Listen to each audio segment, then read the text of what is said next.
What is going on, guys? Commodore Laz here today, bringing to you guys my sustained history video for the months of September and October 2017. Now, before I even get into this, pickup video like I always do, I just want to let you guys know we recently just hit 400 subscribers on the channel, which is an amazing achievement. And I want to thank all of you guys, for your support, whether it be, watching my videos, whether it's interacting with me over on Twitter or on Discord, just in general, just talking about, anime, manga, games, or just in general, just speaking with me and stuff.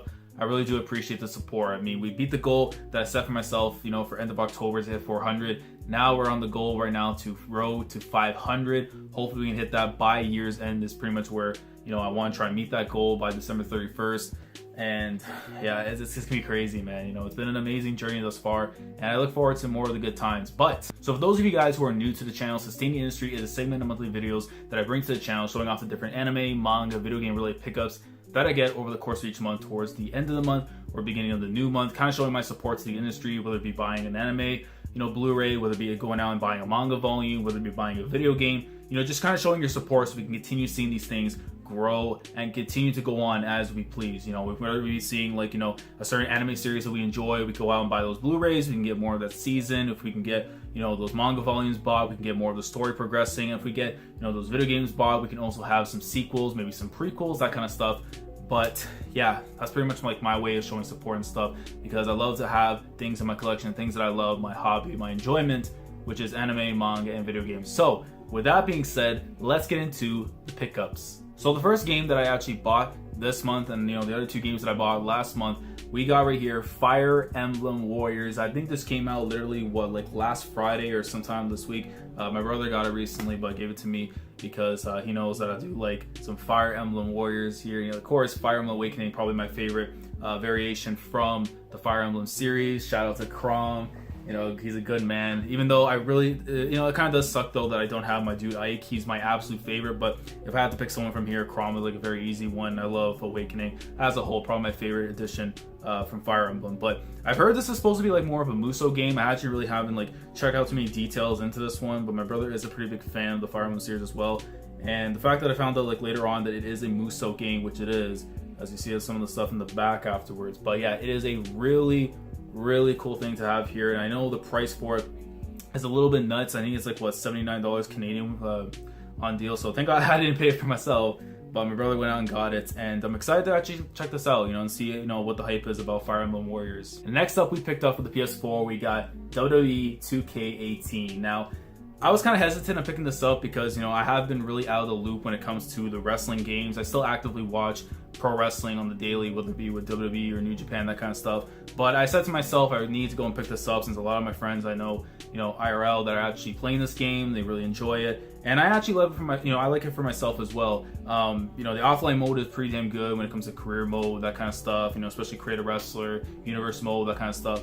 But online, man, I'll be honest, it's not as good as I thought it would be. I mean, the gameplay itself is still there, but in terms of connection time errors, or just a lot of times where there's little seconds where it delays itself a little bit and it makes it hard for you to try and hit certain reversals and stuff. And sometimes moves that are not even considered finishers are enough to end the match. And I'm just thinking yeah, that's kind of whack. But still, overall though, it's a really good game, and I know it's still in the early stages of if it coming out, basically. So hopefully 2K does fix out the little issues that they have right now, but for the most part I am still enjoying it. But if I were to recommend it to you, honestly, I would wait until a price drop comes out, maybe sometime around the holiday season, and then consider getting WWE 2K18. And the next one I picked up, and I have to pick this up because as much as I'm a wrestling fan, I'm also a fan of football, aka soccer. I have to go and pick this one up for the PS4. We got FIFA 18. And FIFA 18, man, I'm really excited with this one because they actually have the legends, or should I say the icons, now in the game, because that's before it used to be an Xbox exclusive, if I'm sure. Yeah, I'm pretty sure, yeah, it was Xbox before. But really good game as well with FIFA 18. I mean, there's been little problems and stuff here and there when it comes to the online mode as well, more of connections and stuff, but the gameplay has been smooth for the most part. Defense, that kind of stuff has now become more of a thing where, I got to understand the game a little bit more now. It's always going to keep changing and evolving as the time progresses. And yeah, man, I mean, FIFA 18 has been cool. So if you guys ever want to add me over on PlayStation as well as on the Switch, both of my usernames are going to be down there. MidnightTunes, capital M, capital T, for the PS4, and then my Switch ID, which I can't really remember, but it's all the way down at the bottom, all the description box if you want to go and add me over there. Now let's get into the manga portions. Now we actually picked up 10 volumes of manga over the last couple of months, and I know that there was a couple series that I was missing out of my collection, like, you know, a couple volumes behind. And I said to myself, when I'm at the bookstore, I'm like, yo, shout out to Chapters Indigo, because they had it, Toriko, volume 38, greatness. Look at the man himself with the blue hair and stuff. Like, look how good he looks. We got volume 38, and then, oh my god, this one just invokes the hype, because I can't really show the stuff that's inside, but look at that, man. Volume 39, right here. Oh my god, this is actually so amazing on the back cover right here. Well, the Don himself, man. Look at the Don himself, Don Slime.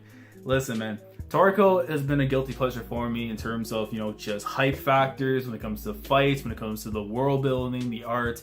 You know, I know some people have their say when it comes to the story, and I agree with it. You know, the story kind of did fall off for me, you know, towards the post-time skip and stuff, and certain characters did kind of fall off in terms of their importance.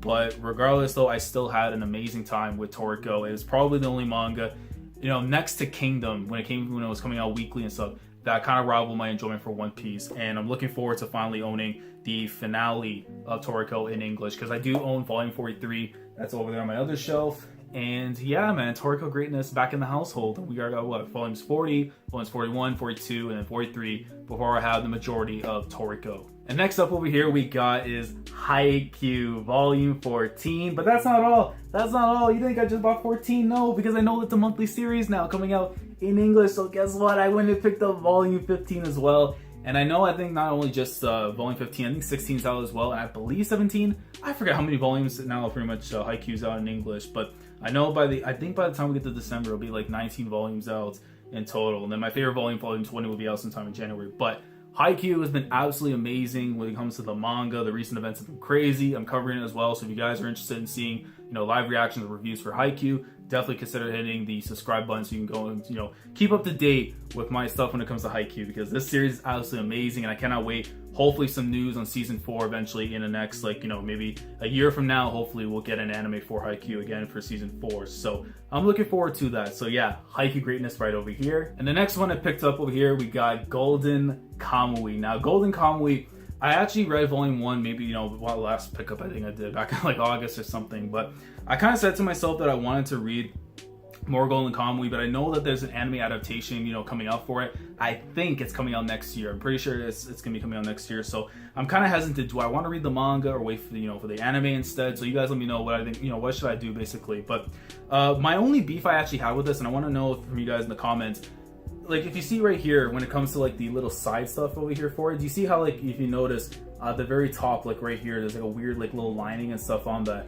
I don't know if it's just that's how the volume is, but basically like it has this weird thing where like it sticks out very, like, you know, weirdly, where it's not like, if I were to pick up volume 1, which I have right here, and show you guys like a comparison pretty much of the two of them, where, like, you know, the line of symmetry, that kind of stuff, you know, with the spines and everything doesn't really match up. I mean, it's really weird that it's like that, and I don't know if it's just my copy that was kind of a defect instead. But if you guys did pick up volume 2 for Golden Kamuy, let me know if you guys kind of dealt with the exact same issue as I did. But regardless though, it looks absolutely beautiful, man. I cannot wait to read more of the greatness. Hopefully, you know, when we get a confirmation when it comes to the anime, if it's gonna come out, let's say like in 2019 or something like crazy, then yeah, I'm just gonna jump on the manga instead. But yeah, man, a lot of greatness right here when it comes to Golden Kamuy. And the next one I picked up, of course, I had to get it because now I'm covering the series on my channel. I'm talking about Tokyo Ghoul Re Volume 1. We finally have the greatness in our collection, since now I've already owned all of Part 1. I had to begin the journey of Part 2, owning it in the volumes. It's really cool now to see that we're getting, you know, the volumes of Tokyo Ghoul Re coming out. I really did wish though that it was a monthly release, just kind of like how Haikyuu has been getting the manga as well, because honestly with a lot of the stuff that's been going on recently in Tokyo Ghoul, I feel like the popularity for it has started to even grow even higher than it already is here in the West, and especially where it is in Japan. And honestly, I really do wish that we were getting at these volumes coming out, you know, every single month. But regardless, I can't wait. I think volume 2 is scheduled to come out sometime, I think in November or December. I can't remember exactly which one it is, but still a fantastic volume right over here. We got Sasaki right on the cover, man. A lot of greatness over here with Tokyo Ghoul. So yeah, man, great volume. And the last of the pickups that I got, and I know if you guys have been recently keeping up to date with my channel, I dropped a video on this one because listen, man, the hype has been too real with this series in particular, so I gotta show it off, man. So we got right here Volume 2 of Slam Dunk, but that's not it, because we also picked up Volume 3 as well for Slam Dunk. Listen, I'm enjoying this series quite a bit. I recently stopped at chapter 100 because I'm kind of like waiting to find out some details in the story in regards to like story arcs, you know, what certain matches finish and begin at, that kind of stuff. So that way I can think about doing, you know, live reactions for certain matches and stuff. I've been told by a few people as well that, you know, to do a live reaction to the final volume of Slam Dunk. And honestly, I wanted to try and collect the entirety of this series now because of my enjoyment for it. But it's been a matter of like I've owned volume 1 for close to like 2 years now. I've only gotten to the series at this time of point because I've been kind of like waiting for a box set to come out, and like no news about box set for Viz. I'm like, you don't understand how amazing this series is. Like, how can you tell me that you can't have a box set for Slam Dunk? Like, that's insane. I just can't believe it. But I said to myself, screw it. I'm gonna try and read it, you know, how I can, whenever I can, and then eventually, you know, go and pick up the volumes afterwards. So it's gonna be kind of a slow process when it comes to actually owning the collection for Slam Dunk. You know, every month I might get a volume or two, that kind of stuff. But I'm looking forward to continuing with the journey though for Slam Dunk, and it's gonna be an amazing ride. I feel it in my bones, man. Sakuragi might jump in as my #1 MC when it comes to shonen manga. And Slam Dunk, I don't know, man. It looks like it's in the top 3. It looks like it could push Haikyuu, and it could definitely contest with my enjoyment with Hajime no Ippo. So I cannot wait to see how things are going to progress when it comes to my journey with Takiko Inoue's hit manga, Slam Dunk. But that pretty much concludes all the pickups that I got for the course of September and October. And I'll catch you guys again in December, covering November and December of my Sustained Industry video series. So if you guys did enjoy these pickups that I got over the last 2 months, please let me know your thoughts down in the comment section below. Let me know what you guys picked up, you know, over the last couple of months, so that way I can kind of keep up to date with you guys and go, you know, what kind of series you guys have been getting into, that kind of stuff, and other series you want to recommend to me that I probably don't have in my collection and stuff. If you guys want to see what's exactly in my collection, manga collection video will be in the description below, so you guys can see that, and then kind of, you know, make your own, you know, recommendations, suggestions, that kind of stuff, and tell me, you know, what's good, what's popping, pretty much. And yeah, and if you guys haven't subscribed to the channel already, consider doing so. And if you did like this video, please leave a like if you enjoyed it. So with that being said, I'll catch you guys again next time in December for my next portion of my Sustained Industry series. So Commodore Laz signing off. Thank you so much for watching. Take care.